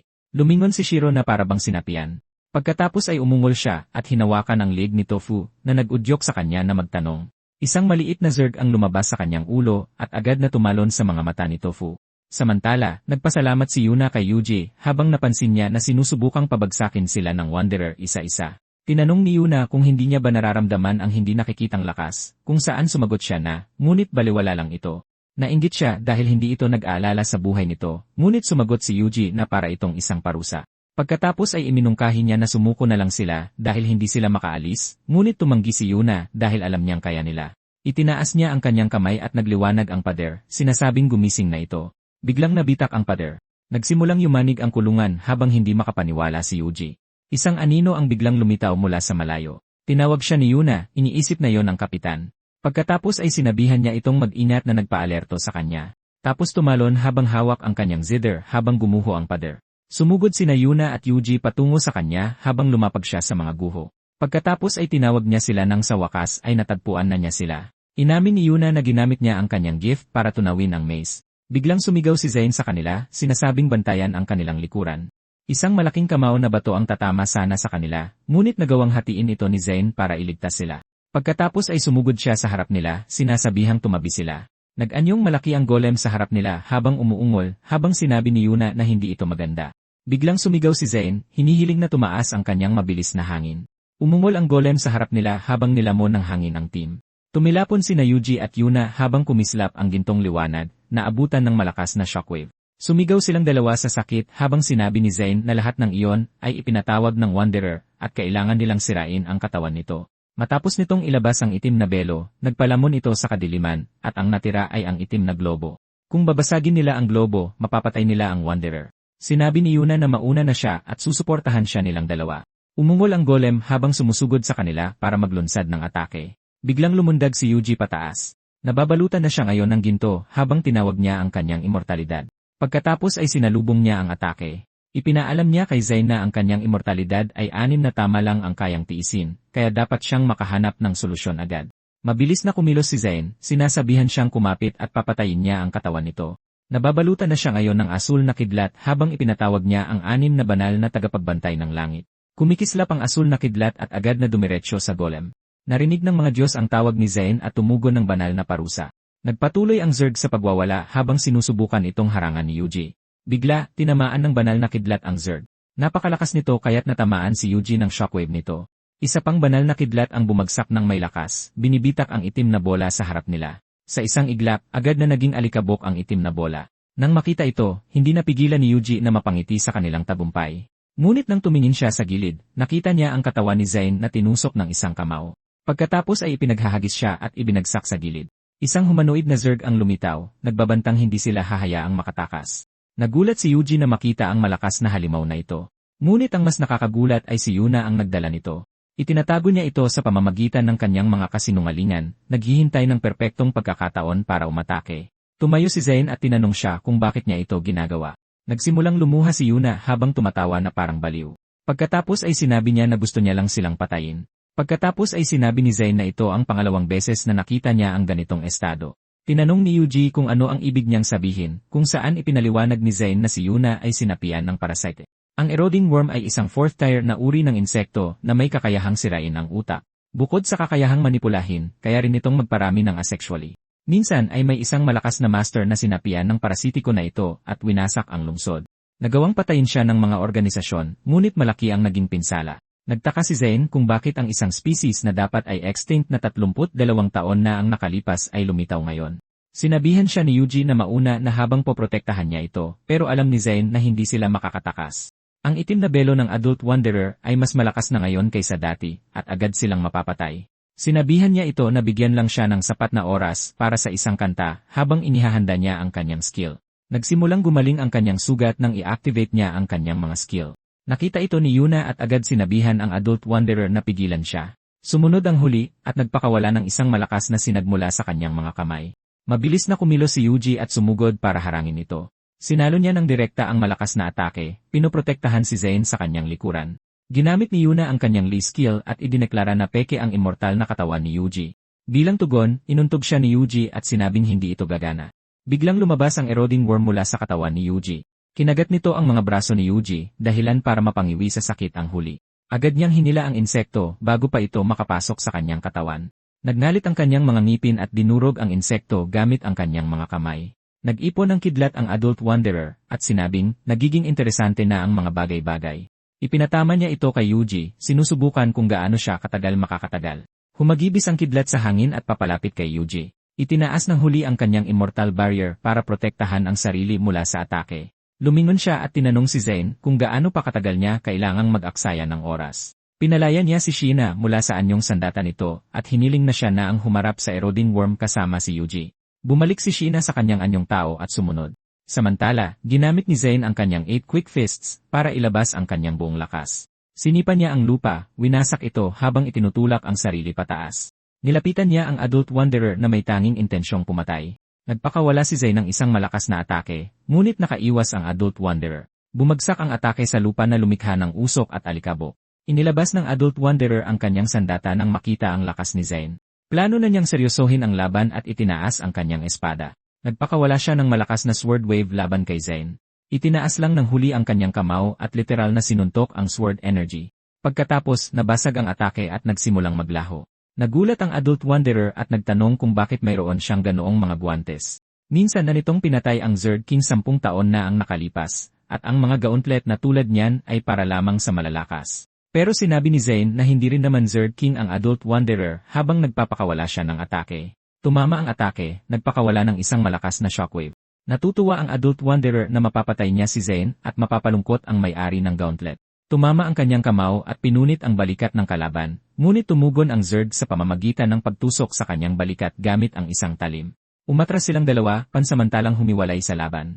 Inisip ni Zane na kailangan niyang patayin ito bago pa nito masipsip ang enerhiya ng mas batang ranger. Ipinikit niya ang kanyang mga mata at nagsimulang pag-isahin ang kanyang enerhiya. Inactivate niya ang pangalawang kamao ng 8 Deadly Fists technique. Sumugod siya pasulong, ang mga matay nagniningas sa determinasyong pumatay. Nagulat ang Adult Wanderer sa biglaang pagtaas ng kanyang bilis at lakas. Tumama ang kamao ni Zane sa dibdib ng Adult Wanderer, binabasag ito. Sa isang suntok na yon, bumutas siya sa katawan ng Adult Wanderer. Nakatayo siyang matagumpay, idinedeklarang natalo niya ang kalaban. Ngunit pagkatapos, sinabi ng Adult Wanderer na si Zane ang natalo sa laban na ito. Nagulat si Zane nang sa wakas ay naintindihan niya ang ibig sabihin ng kalaban. Hindi siya makapaniwala nang makita niyang gumagaling ang katawan ng Adult Wanderer. Sa isang iglap, bumalik ang Adult Wanderer sa kanyang normal na anyo at idineklara na tapos na ang lahat. Pagkatapos ay iniulat ni Yuji na nawawala si Yuna, na ikinagulat ni Zane. Bigla, maraming kadena ang sumulpot mula sa lupa at pinalibutan sila. Agad na napagtanto ni Zane na hindi maganda ang sitwasyon para sa kanila. Samantala, binuhat ng Adult Wanderer ang isang malaking bato at nagbantang papatayin ang lahat. Inihagis niya ito sa kanila gamit ang buong lakas niya. Agad na humakbang si Yuji para saluhin ang malaking bato. Nagnalit ang kanyang ngipin habang sinasabihan si Zane na magmadali. Tutal, halos hindi niya kayanin ang atake dahil bumagsak sa zero ang kanyang immortality. Napagtanto ni Zane na hindi na kayang magtagal ni Yuji. Habang ginagawa ni Yuji ang lahat para pigilan ang malaking bato, isang malakas na suntok ng pagkalipol ang biglang bumagsak mula sa langit. Nagulat ang Adult Wanderer sa biglaang atake at nagtaka kung ano yon. Ngunit bago pa niya mapagtanto ito, siya ay natunaw na at naging abo. Nagsimulang maglaho ang enerhiya ng kamao bago ito umabot kay Zane at sa iba pa. Tuminala sila sa gulat, nagtataka kung ano ang nangyari. Doon, nakita nila si Zoro na kumpiyansang nakalutang na may aura ng isang veterano. Ngumiti siya, nakahinga ng maluwag na nakarating siya sa tamang oras. Nakita ni Zane ang kanyang master, nagulat habang tinatawag siya. Ngunit bago pa siya matapos, nagsimula na siyang himatayin sa pagod. Sa kabutihang palad, nandoon ang iba para saluhin siya. Inutusan sila ni Zoro na ibalik muna si Zane dahil lilinisin niya ang lugar. Nagtaka si Yuji sa ibig niyang sabihin na lilinisin niya ang lugar, hindi alam na mayroon pang isang eroding worm na nagmamadaling tumakas. Sa ospital, biglang nagising si Zane habang nagpapanik na binabalaan ang kanyang master na mag-ingat. Masaya si Sheena na makitang gising na siya sa wakas habang nagtataka siya kung paano siya napunta sa ospital. Ipinaliwanag ni Sheena na hinimatay siya habang nililinis ni Zoro ang lugar. Tinanong ni Zane kung okay lang si Yuji, kung saan ibinunyag ni Sheena na nasa li siya. Ang pagsubok na pigilan ang meteorite ay nagdulot ng malaking pinsala sa kanyang katawan. Biglang pumasok ang isang nurse at nagtanong kung nakita nila si Yuji. Nagulat silang dalawa nang itanong kung ano ang nangyari kay Yuji. Sinabi ng nurse na nawawala siya. Nagulat si Zane nang marinig ito. Inisip ni Sheena na baka hinanap niya pareho si Yuna at ang Eclipse Zerd. Sumang-ayon si Zane at idinagdag na siguro ay may nahulaan siya at nag-imbestiga mag-isa. Ngunit lalong nagulat si Zane nang marinig na binawasan ng mga City Guardian ang puntos ng kanilang team. Nagreklamo siya na gumagawa sila ng mga ganitong kalokohan sa likod nila habang isinasapanganib nila ang kanilang buhay. Tinanong niya kung may sinabi ang master tungkol sa usaping ito. Natuwa siya nang marinig mula kay Sheena na ipinapahiwatig ng master na sinusuportahan niya sila. Dahil dito, agad niyang hinila ang mga kamay ni Sheena at umalis. Sa base ng mga City Guardian, masaya ang lahat na marami silang nakuha ng hindi gaanong nagtatrabaho. Biglang sinipa ni Zayn ang pinto at galit na pumasok. Walang kahit anong pag-aalinlangan, pinalabas niya si Zayn. Isang alipors ni Zayn ang sarkastikong bumati sa kanya, ngunit patuloy na tinawag ni Zayn si Zayn. Lingid sa kaalaman, may tinatagong sikretong armas ang alipores sa kanyang likuran. Bigla siyang umatake, sinasabihan si Zayn na hindi ito ang lugar para magwala. Tumugon si Zayn ng isang sampal sa kanyang pisngi. Ang isang sampal na iyon ay nagpahalik sa kanyang mukha sa sahig. Ginamit ni Zayn ang kanyang enerhiya at sinermunan ang alipores. Nirecord siya ng iba, balak na i-report si Zayn sa mga nakatataas. Sumugod ang alipores dala ang kanyang kutsilyo, sabik na makaganti sa kanya. Nahuli ni Zayn ang kanyang mga kamay na ikinagulat nito. Pagkatapos ay iwinasiwas niya ang kaawa-awang lalaki na parang basahan. Biglang may umalinggaw na boses at sinabing tama na. Si Zayn iyon. Galit na tinanong kung ano ang gusto nito, hiniling ni Zayn na humingi ito ng tawad sa kanya at sa kanyang team. Inismiran siya ni Zayn at sinabing nananaginip ito ng gising. Pagkatapos ay lumingon siya sa isang alalay at tinanong kung naipadala na niya ang video sa headquarters. Nang marinig na tapos na, sigurado si Zahu na mapaparusahan si Zayn. Pagkatapos ay iniulat ng alalay na sinabi ng headquarters na hindi sila makikialam sa usaping ito. Maging ang supervisory department ay interesado lamang na sumali si Zayn sa kanila. Tinanggal ni Zayn ang kanyang earpiece, pagkatapos ay galit na inihampas ito sa sahig dahil sa hindi makapaniwala. Tinanong ni Zayn kung paano niya gustong humingi ito ng tawad para hindi na ito magpatuloy sa panggugulo. Sinabi ni Zayn na gusto lang niyang buksan ang kanilang treasure vault, at hayaan siyang pumili hanggang sa masiyahan siya. Sinabi ni Zayn na hindi ito katanggap-tanggap kung saan ipinaliwanag ni Zayn na pupunuin lang niya ang kanyang dalawang kamay. Natigilan si Zayn at napaisip ng malalim. Matapos ang maingat na pag-iisip, pumayag siyang kukunin lang ni Zayn ang kaya niyang kunin gamit ang kanyang mga kamay. Binitawan ni Zayn ang alalay at tinanggap ang kasunduan. Inismiran niya ito at tiningnan ng may pilyong mga mata. Inihanda niya ang kanyang space storage ring, sarkastikong nangangako na kukuha lamang ng mga kayamanan gamit ang kanyang mga kamay. Agad silang nagpunta sa treasure vault ng City Guardians Organization. Nag-aalala ang isang alalay na baka may mangyaring masama, pero tiniyak ni Zahu na walang mangyayari. Alam niyang hindi ito makakakuha ng marami gamit lang ang dalawang kamay nito. Sumang-ayon ang alalay, sinabing may katuturan ang sinabi nito. Sa loob, inilabas ni Zayn ang kanyang libro tungkol sa treasure appraisals. Tumingin siya sa paligid, namangha sa dami ng kayamanan sa loob ng vault. Mayroong mga paa at kamay ng isang skeleton ant at maging ang mga pakpak ng isang ghost butterfly. Mayroon ding winter flower na nagngangalang linden na medyo tulog. Pagkatapos ay nagulat siyang makita ang isa pang kayamanan na nakasabit sa dingding. Ito ang shell ng 6th Order wall crab. Umiti siya, iniisip na lahat ng ito ay magagandang bagay. Ginamit niya ang kanyang storage ring para higupin ang lahat ng kayamanan sa loob ng vault. Makalipas ang isang oras, inis na si Zahu at nagtataka kung bakit hindi pa ito lumalabas. Noon na rin sa wakas lumabas si Zayn mula sa vault. Napansin ng alalay at ni Zahu na lumabas siyang walang dala. Sinalubong siya ni Sheena at tinanong kung ano ang kinuha niya, kung saan sinabi niyang sasabihin niya pagbalik nila. Nagsimula silang maglakad pa uwi na ikinagulat ng lahat. Nagtaka ang alalay kung bakit wala siyang kinuha. Tinanong ni Zahu ang administrator at sinabi nilang 5. Sinabi ni Zahu na ayos lang, ngunit nilinaw ng administrator na 50% ito at hindi 5 bagay. Halos sumabog si Zahu sa parehong gulat at galit. Sinabi ng alalay kay Zahu na baliw si Zayn, habang hindi na mapigilan ng matanda ang kanyang galit. Sigurado siyang palalagpasin siya ng organisasyon ng City Guardian. Pero sinabi ng alalay na ang tanging tugon ng headquarters sa kanilang sitwasyon ay nicely done. Dahil dito, hindi na alam ni Zahu kung maiinis ba siya o malilito. Pagbalik sa kanilang bahay, inilagay ni Zayn ang kanyang storage ring sa mesa. Sigurado siyang hindi na magiging mayabang si Zahu pagkatapos ng aral na ito. Bigla, pumasok sa kwarto ang mapangakit na si Sheena at inanyayahan siyang matulog. Namula si Zayn nang mapagtanto niyang inaanyayahan siyang matulog sila ng magkasama. Pagkatapos ay dumagan siya rito, sinasabing hindi niya ito pakakawalan anuman ang mangyari. Bigla, isang babae ang pumasok sa kwarto sa gitna ng kanilang love ritual. Nagtaka siya kung sino ang sobrang ingay sa gitna ng gabi. Nagkatinginan silang tatlo na naging dahilan para maging awkward ang atmosphere. Agad na bumangon si Sheena, nagtataka kung bakit may ibang tao sa bahay na yon. Lumalabas na ang babaeng ito ay apo ng kanilang master. Siya si Leanne, at lumalabas na isa siya sa isa-0 dakilang sinaunang magic weapons. Tinanong ni Zayn kung okay lang na isuot niya ang mga damit na yon, kung saan sinabi niyang komportable siya rito. Tutal, nakakatulong ito sa kanya na makakuha ng mga malikhaing ideya bilang isang online best-selling author. Pagkatapos ay humingi siya ng paumanhin sa pag-istorbo sa kanila at sinabing ipagpatuloy nila ang kanilang ginagawa. Ngumiti siya at sinabing kung ayaw nilang magpatuloy, siya na ang gagawa noon kasama si Zayn. Pinigilan siya ni Sheena, sinabing masyado siyang pabaya. Ngunit lumalabas na nandito lang si Lian para pumirma ng kontrata at hindi para gawin yon. Ngumiti si Sheena na pagtantong nagkamali siya ng pagkakaintindi sa sitwasyon. Sumang-ayon si Zayn na ang kanyang talento ay tunay na banal at kaya niya itong gisingin sa pangalawang pagkakataon. Dahil dito, agad na naghanda si Lian para mabilis na pirmahan ang kontrata. Tinanong ni Zayn kung bakit niya binuksan ang kanyang blusa, kung saan sinabi ni Lian na pinipirmahan niya ang kontrata.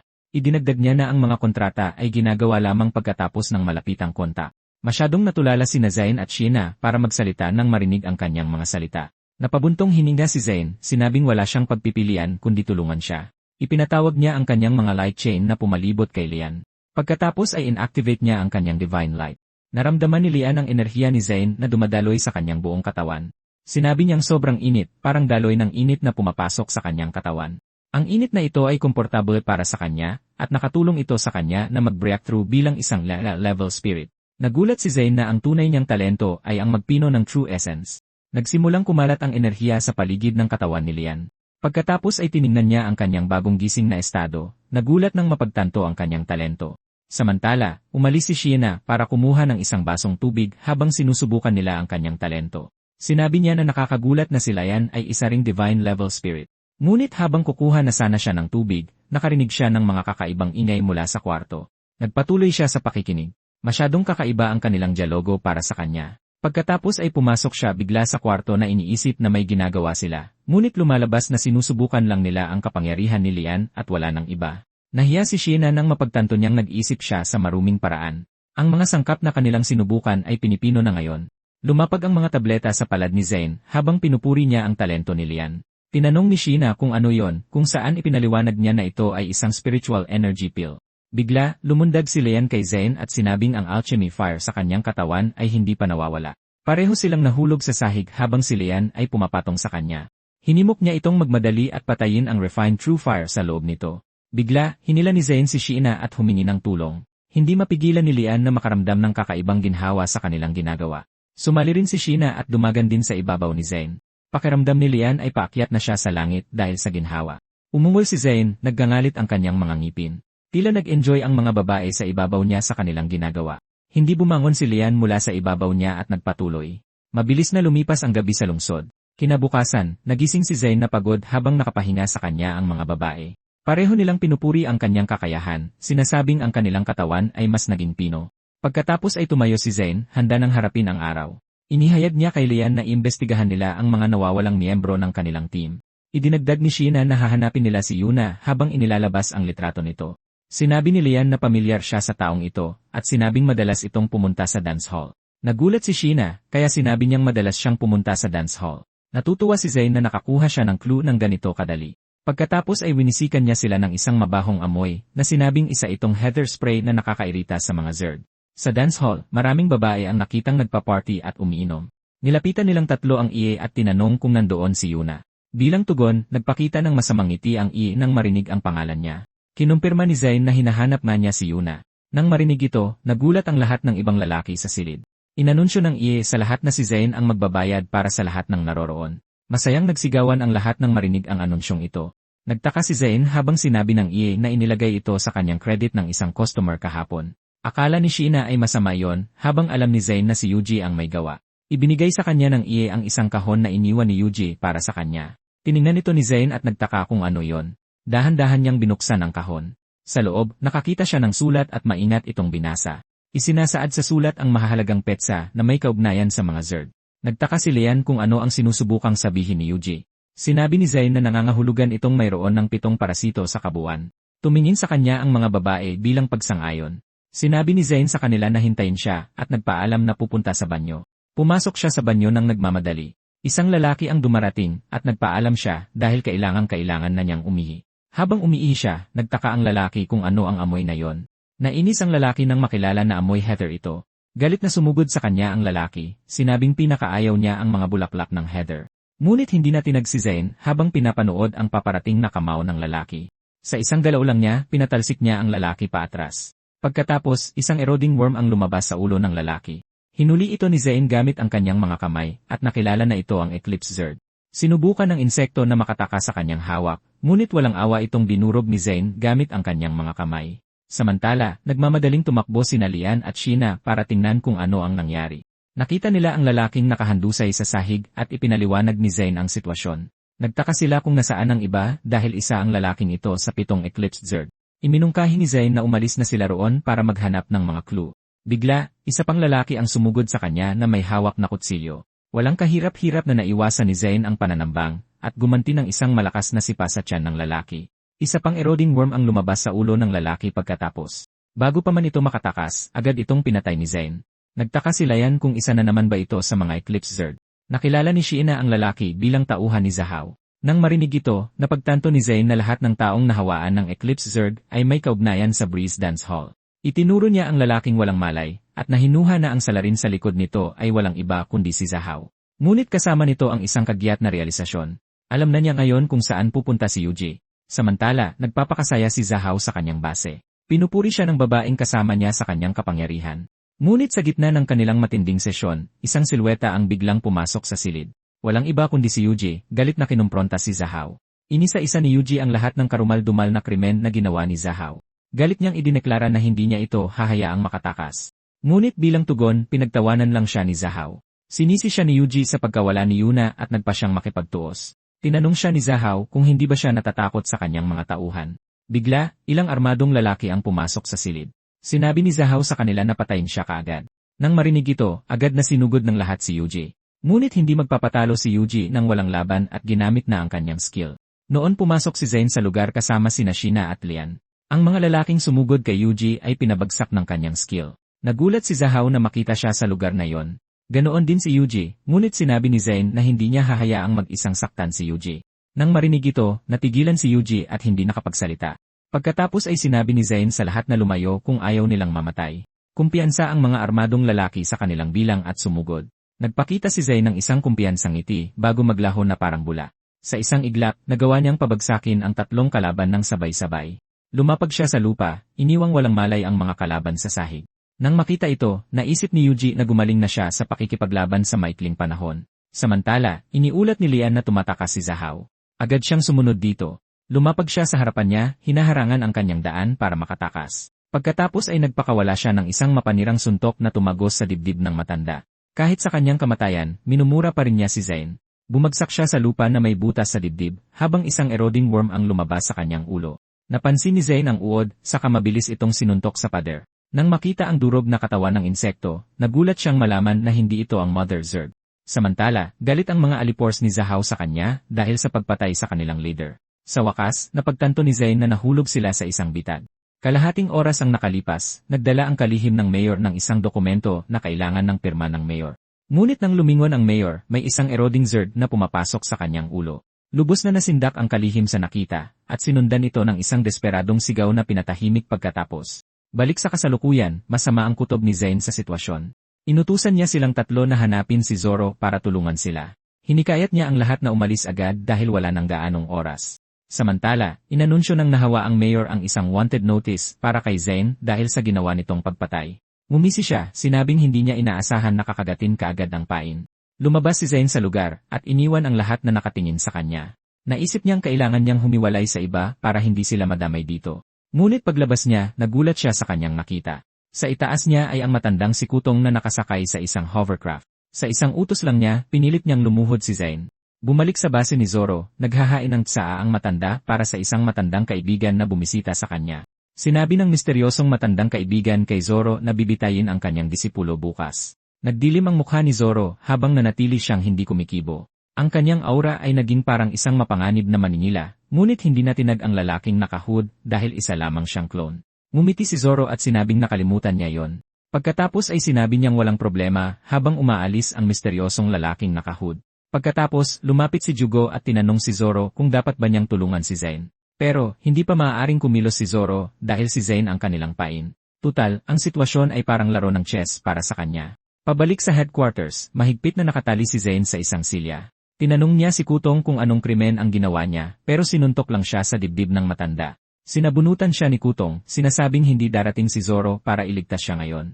Sabi niya, maaaring sumali si Zen sa kanila o bitayin. Napagtanto ng huli na siya ang nasa likod ng mga Zerd na sumasalot sa lungsod. Ngumisi siya, sinasabing mas nagiging madali para sa kanya ang pumili. Tinanong ng matanda kung ano ang pipiliin niya, na sinagot niya na pipiliin niya ang pangatlo. Nagalit si Kutong, sinabing masyado niyang pinapahalagahan ang sarili. Kinabukasan, si Zen ay dinala ng mga sundalo sa plataporma ng bitayan. Pinanood ng mayor ang palabas at nagtanong tungkol sa mga nakatakas kasama si Zen. Sinabi ng mga sundalo na hindi nila sila nahuli dahil tuso sila. Pinaalis siya ng mayor kung saan sumunod ang sundalo. Tiningnan niya si Zen, nagtataka kung bakit napakakalma nito gayong papatay na siya. Samantala, nagtataka si Zen kung bakit ipinahiwatig ng kanyang master na hayaan na lang ang mga bagay-bagay. Maraming tao ang tumingin sa kanya, kinikilala siyang ang nakagising ng nyara level na talento. Tumayo ang mayor para magsalita, na nakuha ang atensyon ng lahat. Nagulat sila na personal pang dumating ang City Lord. Sinimulan ng mayor ang kanyang pampublikong talumpati, binabanggit ang mga gawa-gawang krimen ni Zen. Nag-udyok ito ng galit sa mga tao habang sumisigaw sila na patayin siya. Nang makita ang reaksyon ng mga tao, sigurado na ang mayor sa pagkamatay ni Zen. Pagkatapos ay ipinag-utos niya ang pagbitay kay Zan. Sumunod ang sundalo sa plataporma ng bitayan at hinila ang lever. Ang talim ng guillotine ay nakabitin 1 metro lang sa itaas ng leg ni Zen. Nang pindutin ng sundalo ang buton, hindi man lang gumalaw ang talim ng guillotine. Nagulat ang sundalo at nagtaka kung sira ba ang makina. Galit na nagtanong ang mayor kung sino ang naglakas loob na gambalain ang pagbitay. Si Tina pala yon, idineklara na si Zen ay ang kanyang tagapagligtas. Nagulat ang mayor na makitang sangkot siya at ang mga mangangalakal sa usaping ito. Doon na nagpakita si Shiina at ang iba pa at nagpahayag ng hindi pagsang-ayon. Inulat ng misteryosong lalaki kay Zoro na ipinadala na si Zen sa guillotine, ngunit alam ni Zoro na hindi pa tapos ang laro. May kumpiyansa niyang idinagdag na masyado pang maaga para gumawa ng konklusyon. Sinabi sa kanya ng misteryosong lalaki na maghintay na lang at tingnan bago umalis. Sa telepono, iniulat ng boses na mabilis na umalis ang misteryosong lalaki. Pagkatapos ay inakusahan ni Zoro na siya ang misteryosong lalaki, na itinanggi naman ng boses sa telepono. Inulat niya na ang organisasyong nasa likod ng insidenteng ito ay tinatawag na Breaking Down. Pabalik sa lugar ng bitayan, nagulat ang lahat na may mga taong naglakas loob na pigilan ang pagbitay. Sinabi ni Tina at ng mga mangangalakal na si Zen ay hindi isang kriminal kundi isang bayani. Pagkatapos ay sumenyas siya sa isang malaking monitor sa itaas. Ipinalabas nito ang matapang na pagsubok ni Zen na labanan ang Zerd para sa sangkatauhan at sa bansa. Walang takot niyang pinamunuan ang pagganti laban sa mga Zerd para hindi nila masaktan ang lungsod. Kumbinsido ang lahat na si Zen ay makabayan. Ngunit pagkatapos, sinabi ni Kutong sa lahat na tumahimik. Nagulat si Yuji at Shino sa kanyang malakas na aura at nagtaka kung sino siya. Idineklara ni Kutong na ang pagpatay kay Zen ay kanilang misyon bilang Breaking Down at walang sinuman ang maaaring makialam. Nagpakawala siya ng malakas na enerhiya mula sa palad patungo kay Zen. Bumagsak ang enerhiya mula sa palad sa lupa ng may matinding lakas, na nagresulta sa isang malakas na pagsabog pagkatapos. Ngunit pagkatapos, nagulat si Kutong sa sumunod na nangyari. Isang malakas na atake ang biglang tumama sa kanyang tiyan. Nagtaka ang lahat kung ano ang nangyari. Hindi nila nakita ang taong gumawa nito. Pagkatapos ay napansin ni Shiina ang isang anino mula sa tuktok ng gusali. Si Zoro iyon na tumatalon mula sa itaas. Galit na inactivate ng mayor ang kanyang mga kakayahan para patayin si Zen, ngunit nagpa siya ang huli na oras na para lumaban ngayong kumilos na ang kanyang master. Diretsong tumama sa kanya ang kamao ng mayor, bumagsak at nagdulot ng malakas na pagsabog, ngunit nagulat ang mayor sa bilis ni Zen. Nang mapagtanto niya, nasa likod na niya si Zen na naghahanda ng atake. Isang malakas na suntok ang tumama sa kanyang mukha, na nagpatumba sa kanya sa lupa ng may matinding lakas. Nakahandusay ang mayor na walang malay habang tinititigan siya ni Zen.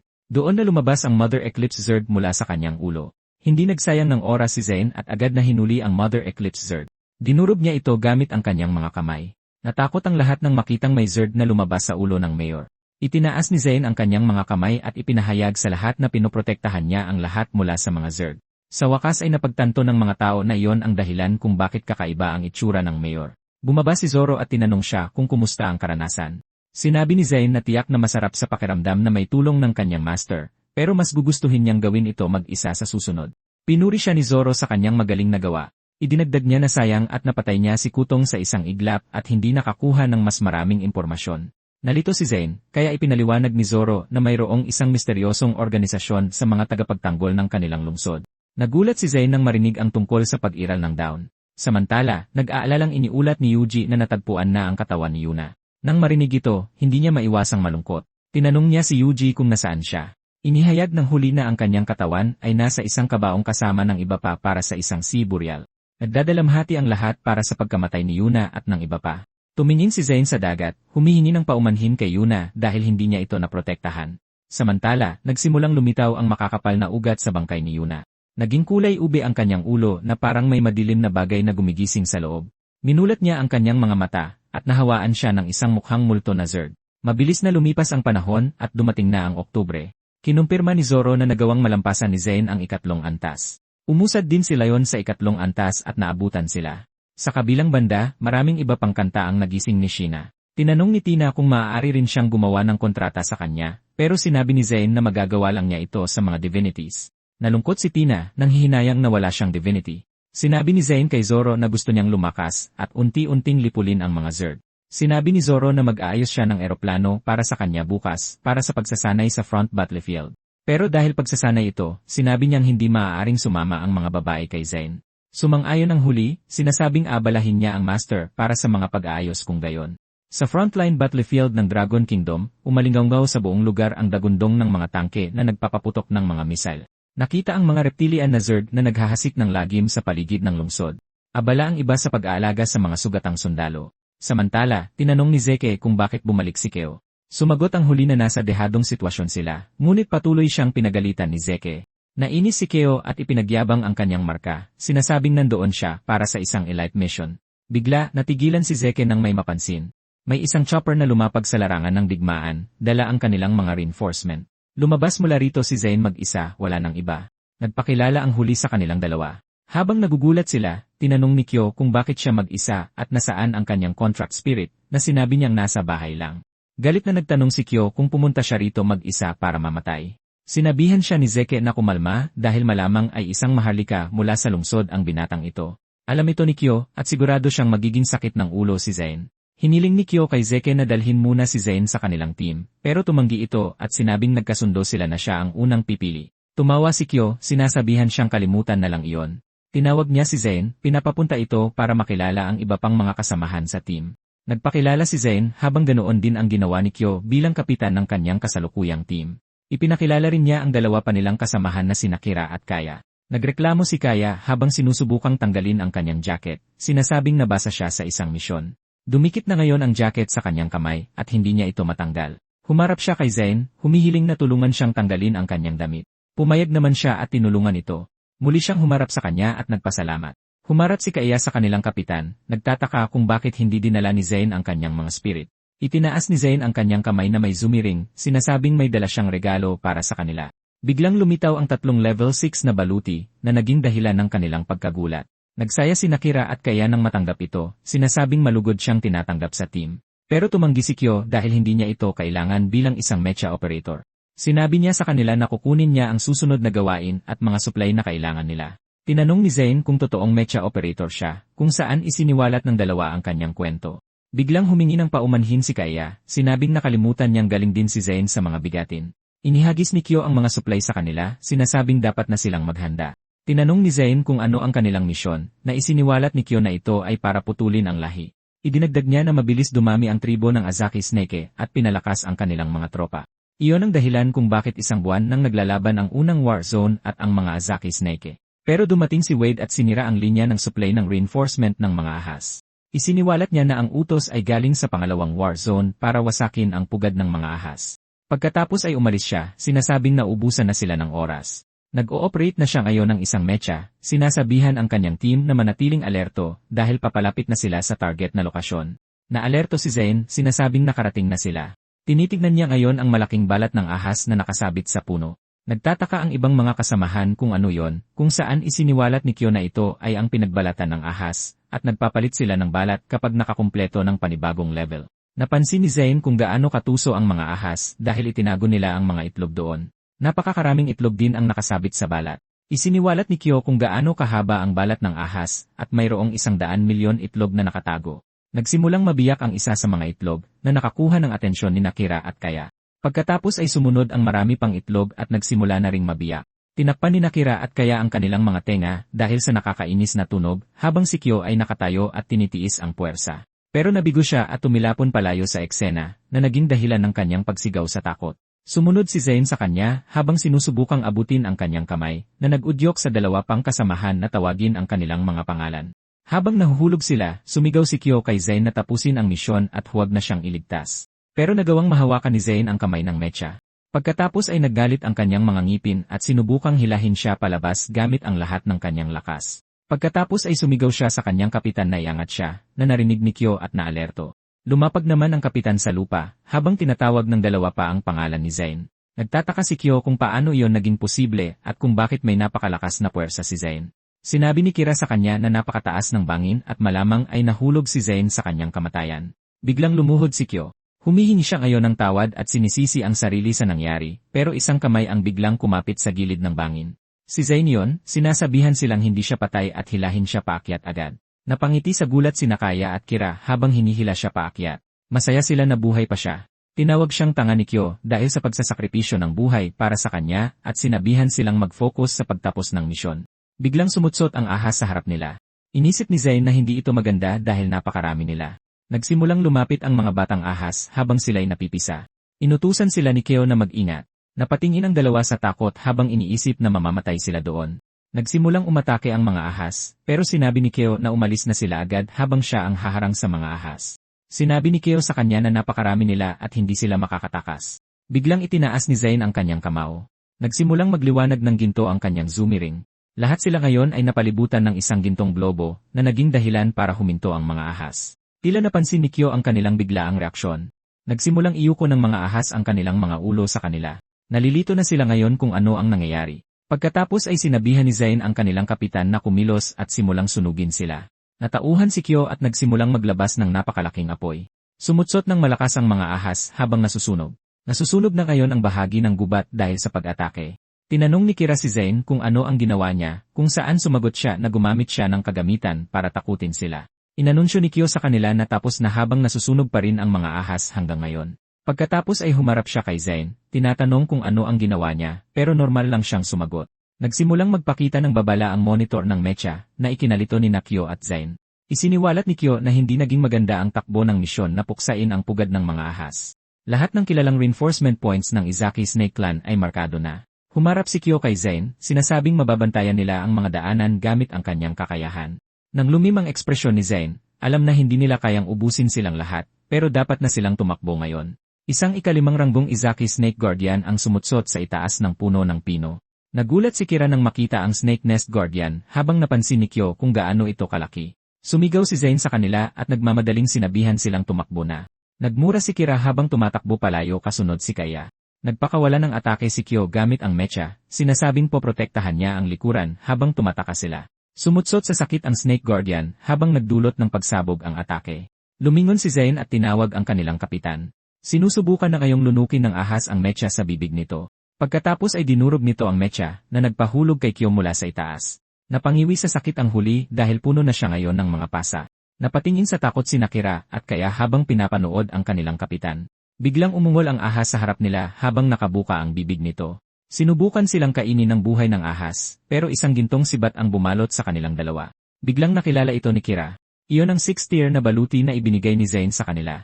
Habang sila'y nagsasaya, biglang naglabas ng laso ng ahas. Nawala ang gintong globo at direkta silang tinamaan sa mukha. Nagsimulang matunaw ang kanilang mga katawan at maging abo. Pinanood ni Zayn habang gumuho ang kanyang team at sumapit sa kanilang kamatayan. Biglang sumutsot ang Snake Guardian at inatake siya, pero nagliwanag sa ginto ang mga mata ni Zayn habang siya'y nagmumura. Isang gintong aura ang biglang bumalot sa kanyang buong katawan nang buksan niya ang Urgent Lock.